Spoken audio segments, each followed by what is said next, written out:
The crystal cities of Zephyr Prime sparkled like diamonds in the morning light, but today they were dying.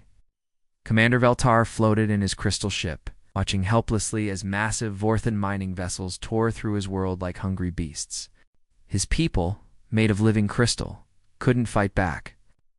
Their bodies would literally crack and shatter if they experienced too much stress or violence. They were a peaceful race who had never known war. The Vorthans didn't care about Zephyrian lives. They only wanted the energy crystals that grew naturally in Zephyrian cities. These crystals could power entire star systems for thousands of years. To the Vorthians, the Zephyrians were just obstacles in the way of the galaxy's greatest treasure. Veltar's ship shook as enemy fire hit the hull. Cracks appeared along his crystalline arms as panic set in. Around him, other Zephyrian vessels were dissolving under the brutal assault. His people were screaming in harmonics that sounded like broken wind chimes. The beautiful songs that once filled their cities were now filled with terror and pain. "Send the message," Veltar ordered. His communications officer, his voice creating small fractures in his throat. "Send it to everyone. Tell them we offer our greatest treasure to whoever can save us." The message went out across the galaxy in desperate harmonics. Every major civilization received it. The proud Altarian Republic read it and deleted it immediately. The Centauri Federation marked it as spam. Even the peaceful Andromedon Alliance decided it was someone else's problem. Nobody wanted to fight the Vorthan Empire. They were too strong, too ruthless, and too willing to destroy entire worlds to get what they wanted. But the message traveled farther than anyone expected. On Earth, Lieutenant Rebecca Morrison was having the most boring night shift of her career. She sat in the Deep Space Communications Array, a massive facility built in the Australian desert that listened to signals from across the galaxy. Most nights, she just recorded routine merchant transmissions and weather reports from distant colonies. Tonight felt no different until her equipment started screaming, the sound that came through her headset was unlike anything she'd ever heard. It was beautiful and terrifying at the same time, like a choir of angels crying for help. The harmonics were so intense they made her ears ring and brought tears to her eyes. Translation computer worked frantically to decode the alien language. When the translation appeared on her screen, Becky dropped her coffee mug. An entire alien species was offering the most valuable substance in the galaxy in exchange for military help. They were literally trading their civilization's power source for someone, anyone, to save them from extinction. "Holy shit," she whispered, then immediately felt bad for swearing. These beings were dying, and she was sitting here cursing like a sailor. She forwarded the message up the chain of command faster than she'd ever moved in her life. Within 2 hours, it reached Admiral Jack Thompson at Pacific Fleet Command. Thompson was a gruff old man who'd spent 40 years in the Navy, fighting everyone from pirates to hostile aliens. He'd seen humanity get pushed around by the Galactic Council for years, always being told they were too violent, too primitive, too dangerous to be trusted with important matters. The Council called Earth a protected species, which sounded nice, but really meant we think you're savage barbarians who can't be trusted with grown-up responsibilities. They gave humanity basic technology and trade rights, but never included them in important decisions. Earth was like the awkward kid at the popular kids' table, tolerated but never truly accepted. Thompson read the Zephyrian message 3 times, then leaned back in his chair with a slow smile. The galaxy's civilized species had ignored a cry for help because it was too dangerous, too complicated, too much trouble, but Thompson saw something else entirely. Saw a chance to prove that Earth's warriors were exactly what the galaxy needed, even if they didn't know it yet. "Get me the president," he told his aide. "It's time to show these aliens what Deathworlders can really do." Ambassador Lisa Carter straightened her uniform as she walked into the massive chamber that housed the Galactic Council. The room was designed to intimidate, with representatives from dozens of alien species sitting in elevated seats that made humans look tiny and insignificant. She'd practiced her speech 100 times, but her heart still pounded as she approached the speaking platform. "Honored council members," she began, her voice echoing in the vast space. "The Zephyrian collective faces complete extinction out there. offering energy crystals worth more than entire star systems in exchange for military assistance. Humanity requests permission to organize a rescue mission. The response was immediate and humiliating. Laughter rippled through the chamber. Not the kind of polite chuckling you'd hear at a dinner party, but genuine mocking laughter. Council Leader Mordain, a tall, elegant being with silver skin and 4 arms, gestured dismissively at Lisa, as if she were a child who'd just asked to pilot a starship. Ambassador Carter Mordain said, his voice dripping with condescension. Humans cannot possibly comprehend the complexity of interstellar warfare. Your species has barely left its own solar system. The Vorthan Empire commands fleets that could glass entire worlds. This is a matter for civilized species with actual military experience. Other council members nodded in agreement. The reptilian delegate from the Kepler system hissed something that the translator rendered as foolish Deathworlders. The gaseous beings from the Vega cluster pulsed with what their species considered amusement. Even the normally neutral Andromedon representative shook his massive head in what looked like pity. Perhaps, suggested another council member, humanity could contribute by sending medical supplies or refugee transport ships. Leave the actual fighting to those equipped for such matters. Lisa felt her cheeks burn with embarrassment and anger. They were treating Earth like a minor colony that should be grateful for scraps from the big kids' table. She managed to maintain her diplomatic composure, but inside she was furious. These so-called civilized species were going to let an entire race die because it was inconvenient for them. Back on Earth, President David Mitchell slammed his fist on the Oval Office desk after receiving Lisa's report. "Stupid to fight?" he growled to his assembled cabinet. "Fine. We'll show them exactly what Earth is capable of, within hours." Mitchell authorized Operation Longshot. The name was perfect, because everyone knew it was a desperate gamble with terrible odds. But if there was one thing humans were good at, it was taking desperate gambles and somehow making them work. The mobilization was unlike anything Earth had ever seen. Every shipyard from Luna to Mars began working around the clock. Military vessels were obvious choices, but humanity did something that shocked alien observers watching from a distance. They started converting civilian ships into warships. Captain Mike Rodriguez had been hauling cargo between Earth and the outer colonies for 15 years. His ship, the Lucky Strike, was built for carrying freight, not fighting wars.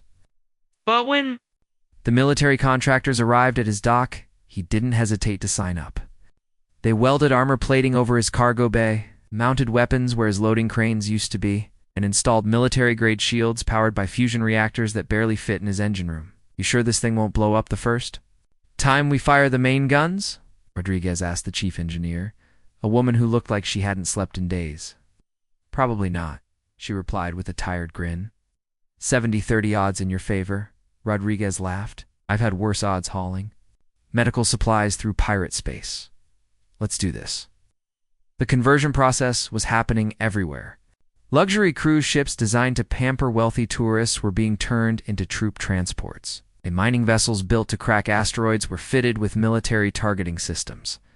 Even some of the massive colony ships were volunteering to be converted into mobile command centers. Colonel Amy Davis found herself organizing something that had never existed before. Marine battalions specifically trained to fight in the hostile environments that made other species run away screaming. These weren't your typical space marines.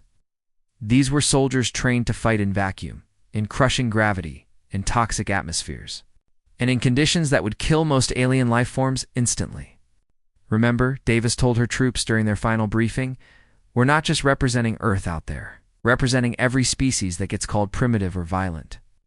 Just because we know how to survive when everything goes wrong within." 2 weeks, something unprecedented was happening in Earth's orbital space. 200 ships of every size and description were forming up into the largest combat fleet humanity had ever assembled. None of them were proper warships.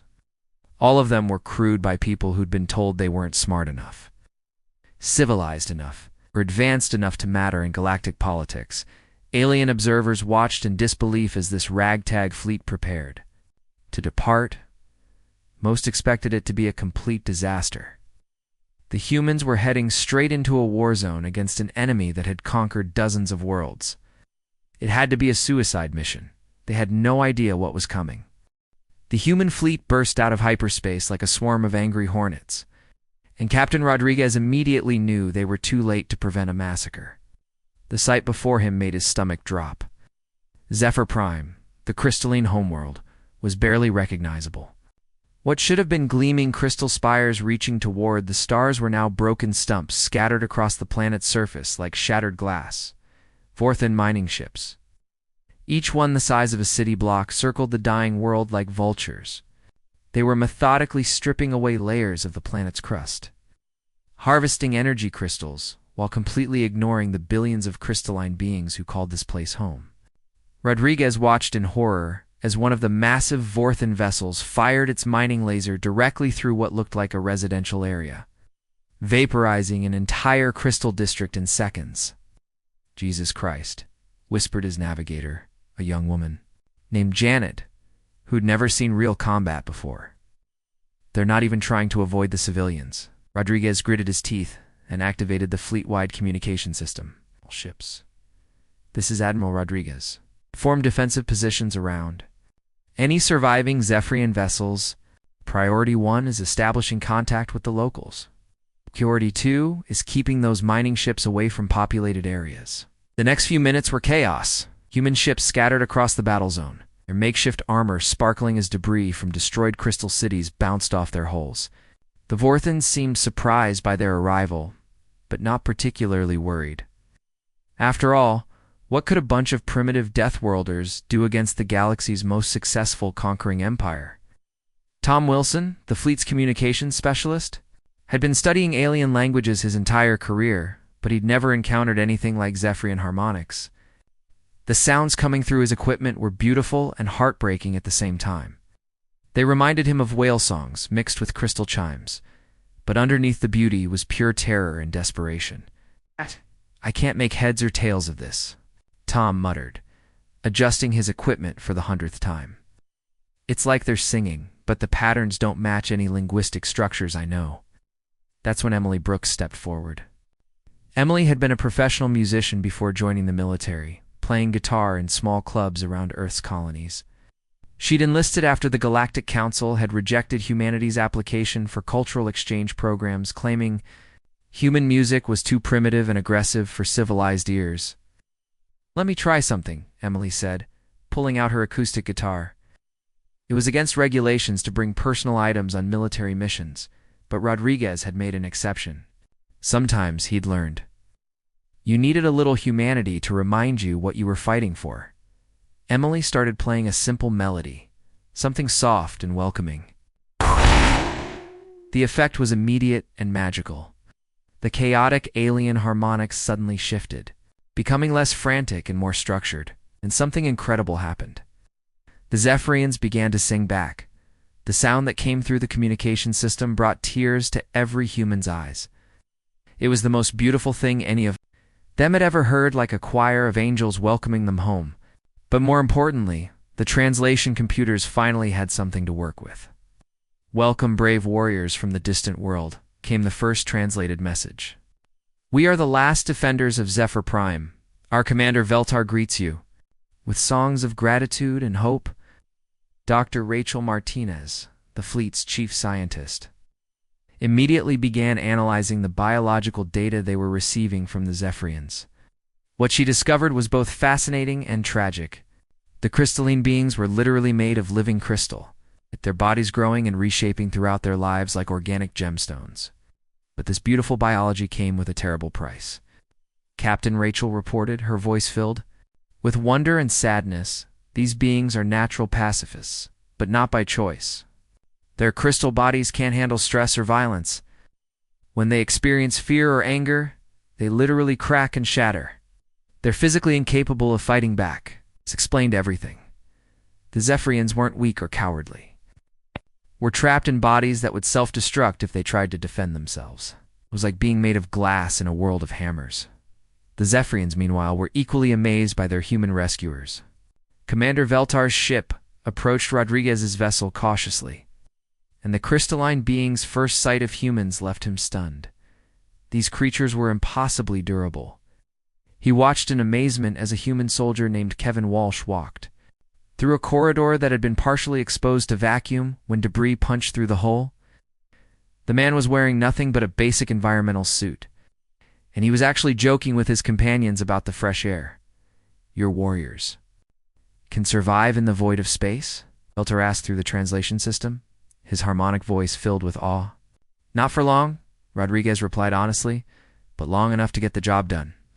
Where we come from, you learn to be tough, or you don't learn anything at all." The alliance that formed in those first few hours was unlike anything the galaxy had ever seen. The Zephyrians possessed incredible knowledge of Vorthone technology and tactics, gathered during months of desperate defense. They knew every weak point in the enemy ships, every flaw in their shield systems, every tactical mistake the overconfident invaders kept making. The humans, meanwhile, brought something the galaxy had forgotten existed: the willingness to fight. Impossible odds with nothing but determination and stubborn refusal to give up. They looked at the massive Vorthon fleet and didn't see an unstoppable force. They saw a bunch of bullies who'd never faced anyone willing to hit back. "Here's the plan," Rodriguez announced to the combined human and Zephyrian commanders. "Tell us where to hit them, and we'll show these mining ship captains what happens when you pick on someone with friends from a death world." Velter's crystalline form actually glowed brighter with hope for the first time in months. "It would be our honor to guide you to victory, brave warriors. Together we shall write a song of triumph that will echo across the stars." And for the first time since the invasion began, the music of Zephyr Prime carried notes of hope instead of despair. The Vorthon dreadnoughts hung in space like floating cities, their dark hulls bristling with weapons that could crack moons in half. Each ship was over 3 miles long, protected by energy shields that had never been breached in 200 years of conquest. The Vorthon Empire had built these monsters to intimidate entire star systems into surrender without a fight. They were designed to be absolutely unstoppable. Admiral Rodriguez stared at the massive enemy fleet through his bridge viewport and smiled grimly. "Well, boys and girls, looks like we're about to find out what happens when an unstoppable force meets a bunch of humans who are too stubborn to care." The first sign that this battle would be different came when Captain Jessica Turner took her converted mining vessel straight into an asteroid field that the Vorthines were using as cover. Any sane pilot would have gone around the floating rocks, each one capable of crushing a ship if hit at the wrong angle. But Turner had spent 10 years navigating asteroid belts to harvest rare metals, and she knew something the Vorthons didn't. "Asteroids aren't obstacles," she told her crew as they dove between spinning rocks the size of skyscrapers. "They're weapons waiting for someone smart enough to use them." Turner's ship, the Iron Lady, had been a boring cargo hauler just 2 weeks ago. Now it was armed with military-grade plasma cannons and piloted by someone who could thread a needle while riding a roller coaster. She used the asteroids as shields, popping out from behind them to take shots at confused Vorthon vessels before disappearing again. The Vorthons tried to follow her into the asteroid field, but their massive dreadnoughts weren't built for such precise maneuvering. Ow. Turner watched with satisfaction as one of their ships scraped against a particularly large asteroid, the impact sending cracks through their supposedly impenetrable shields. But the real shock came when Turner did something that no civilized species had ever attempted. She aimed her ship directly at the damaged Vorthon vessel and accelerated to ramming speed. "Captain, are you insane?" "Ow." Her navigator screamed as they rushed toward the enemy ship. "Suicide." "Not if we do it right," Turner replied calmly, her hands steady on the controls. "Hold on to something." The Iron Lady smashed into the Vorthon dreadnought's damaged section like a hammer hitting cracked glass. The impact should have killed everyone on both ships, but Turner had calculated the angle perfectly. Her ship's reinforced nose punched through the enemy's weakened shields and hull, creating a massive breach, while her own vessel remained mostly intact. "Boarding parties, go," Turner shouted, as her Marines poured through the hole they'd just created. The Vorthons couldn't believe what they were seeing. These humans had deliberately crashed into their ship and were now fighting inside the breach while exposed to the vacuum of space. For most species, exposure to the void meant instant death. But the human Marines were treating it like a minor inconvenience. Sergeant Billy Cooper led the first wave of boarders, his squad moving through the damaged Vorthan ship like they owned the place. The enemy soldiers they encountered were wearing full environmental suits because even a tiny hull breach would kill them instantly. The humans were wearing basic gear that looked like construction worker outfits with helmets. "How are they still alive?" one Vorthan officer asked his commander, watching in horror as human soldiers fought through sections of their ship that had no atmosphere at all. Cooper's squad reached a crucial weapons platform that controlled the dreadnought's main guns. The Vorthans had sealed themselves inside, thinking they were safe behind reinforced blast doors. They hadn't counted on humans who could survive in vacuum long enough to cut through those doors with industrial torches. "Sir, we've got company," reported one of Cooper's Marines as Vorthan soldiers arrived to retake their position, "and they've cut off our retreat route." Cooper checked his suit's air supply. They had maybe 6 hours of recycled air left, and no way back to their own ship. Any reasonable soldier would have surrendered or tried to negotiate. But Cooper had grown up in the asteroid mining colonies, where equipment failure could kill you, and there was no one coming to rescue you but yourself. "Then we hold this position until the cavalry arrives," Cooper said simply. "Johnson, get those guns turned around. Let's see how the Vorthans like being shot with their own weapons." For 6 hours, Cooper's squad held that weapons platform against increasingly desperate Vorthan attacks. They were outnumbered 10-1, had no backup, and were breathing recycled air that tasted like old socks. But they kept fighting because that's what humans did when everything went wrong. Meanwhile, Major Chris Baker was coordinating something that made veteran Vorthan admirals question their sanity. He was sending human ships through debris fields. That would turn normal spacecraft into scrap metal, using his fleet's superior maneuverability to attack from angles that should have been impossible. Baker had learned to fly in Earth's outer system, where space junk and micrometeorites turned every flight into a deadly obstacle course. The debris around Zephyr Prime was nothing compared to navigating Saturn's rings during a solar storm. He guided his ships through the wreckage of destroyed crystal cities like he was taking a leisurely drive through the countryside. Blue Squadron, come in from above. Red Squadron, hit them from the starboard side. Use those crystal fragments as cover, Baker ordered, his voice calm despite the chaos around him. The Vorthans tried to follow the same routes, but their ships were too big and their pilots too cautious. It spent centuries conquering species that fought by the rules, using proper formations and conventional tactics. It never faced an enemy that treated suicidal maneuvers as standard operating procedure. The psychological effect was devastating. Vorthan soldiers who had conquered dozens of worlds were suddenly afraid to fight. They were facing an enemy that seemed impossible to kill, who fought in conditions that would be fatal to any rational being, and who actually seemed to be enjoying the battle. "These humans are insane," reported one Vorthan captain to his fleet. "Commander, they're using tactics that should result in total casualties, but somehow they keep winning." The fleet commander studied the tactical reports and felt something he'd never experienced before: doubt. His empire had been built on the simple principle that overwhelming force would make enemies surrender rather than face certain death. But these Deathworlders seemed to view certain death as just another problem to solve, and for the first time in 200 years of conquest, the Vorthon Empire was losing a battle. The bridge of the Vorthon flagship Eternal Conquest had never seen anything like this before. Admiral Thompson walked through corridors lined with defeated alien soldiers, his boots echoing on metal floors that had witnessed the conquest of dozens of worlds. But today, for the first time in the ship's history, it was the Vorthans who were surrendering. Fleet Commander Kethfer stood in his command center, his 4 arms hanging limply at his sides as he watched the human admiral approach. Kethfer had personally overseen the destruction of 17 civilizations, one falling before his superior technology and overwhelming firepower. He'd never lost a single major battle in 40 years of conquest. "I don't understand," Kethfer said through the translator, his voice filled with genuine confusion. "Your ships are inferior. Your weapons are primitive. Your tactics should have resulted in complete annihilation. How did you defeat us?" Thompson looked around the massive bridge.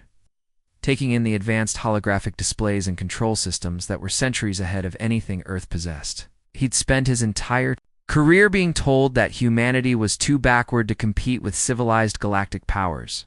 Today, he'd proven them all wrong. "You made one mistake," Thompson replied simply. "You assumed that having better technology meant you were better fighters. Where I come from, we learned a long time ago that it's not the size of the dog in the fight, it's the size of the fight in the dog." The formal surrender ceremony was broadcast across the galaxy, and the reaction was immediate shock. Species that had considered the Vorthon Empire unstoppable were suddenly scrambling to understand how a fleet of converted cargo ships had accomplished what their advanced militaries had never dared attempt. Back on Zephyr Prime, the recovery was already beginning. The crystalline cities that had been shattered during the invasion were slowly reforming, but they needed help. Human engineers worked alongside Zephyrian architects, learning how to encourage crystal growth while the aliens marveled at humanity's practical problem-solving approach. "Your people think in straight lines," Commander Veltar observed too. Thompson, as they watched construction crews installing temporary life support systems in damaged crystal structures. "We think in harmonies and flowing patterns. Together, we create something neither could achieve alone." The partnership was producing amazing results. Human engineering techniques were helping the Zephyrians rebuild faster than anyone thought possible, while Zephyrian harmonic technology was teaching humans entirely new ways to communicate and coordinate large projects. Captain Rodriguez, now promoted to Admiral Rodriguez, found himself in charge of something that had never existed before: humanity's first true interstellar navy. The converted ships that had won the battle were being studied and improved, becoming the foundation for a new type of warship designed specifically for the kind of unconventional warfare that humans excelled at. "We're not building ships to fight fair," Rodriguez explained to his new staff of human and Zephyrian officers. "We're building ships that can survive anything and keep fighting when everyone else gives up. That's the human way." The ripple effects reached every corner of known space. On the Galactic Council homeworld, emergency sessions were being held to discuss what they were calling the human problem. But it wasn't the same kind of problem they'd worried about before. "We may have made an error in judgment," admitted Council Leader Mordain during a closed session with his senior advisors. "These humans are not primitive savages. They're something far more dangerous. Survivors who have learned to thrive in impossible conditions." Ambassador Lisa Carter received the official notification while she was reviewing reports from the battlefield. Humanity had been quietly reclassified from protected species to strategic partners. It's the first species ever to skip several classification levels at once. The Council's message was brief but significant. Earth was now considered a military ally, rather than a backward world that needed supervision. Carter's report. Back to Earth was even simpler. Mission accomplished. The galaxy is no longer laughing at us. Changes weren't just political. On Earth's lunar colonies, something beautiful was happening. Zephyrian crystal gardens were taking root in the artificial environments, tended by human veterans who were learning to sing in crystalline harmonics. Emily Brooks, the musician-turned-soldier who had first established communication with the Zephyrians, found herself teaching harmony classes to rough Marines who had never imagined they'd be singing. "To help alien plants grow? It's weird," admitted one of her students. A former asteroid miner named Jake, who'd served on Captain Turner's boarding parties. "But when you sing to these crystals just right, they grow into the most beautiful shapes you've ever seen. Like music made solid." The cultural exchange was working both ways. Zephyrian composers were learning human musical styles, creating new forms of harmony that combined crystalline resonance with Earth's instruments. The results were unlike anything the galaxy had ever heard. Music that could literally reshape matter, while touching the soul. But perhaps the most important change was in how humanity saw itself. For generations, Earth had been treated like the galaxy's embarrassing cousin, too violent and primitive to be trusted with important responsibilities. The victory at Zephyr Prime had changed all that. "We're not conquerors," President Mitchell announced during a speech that was broadcast to both Earth and the wider galaxy. "We're not trying to build an empire or force our way of life on others. But when civilized people are too afraid to fight for what's right, when bullies think they can destroy entire species without consequences, that's when they find out what humans are really capable of. The galaxy had learned a hard lesson. Never underestimate a species that calls their homeworld's hostile environment a nice day for a walk. Humanity had found their place in the cosmos, not as the primitive outsiders they'd been labeled, but as the guardians who showed up when everyone else had given up hope. And in the growing crystal gardens of Luna, where human voices joined Zephyrian harmonics and songs of rebuilding and friendship, the future looked brighter than anyone had dared imagine.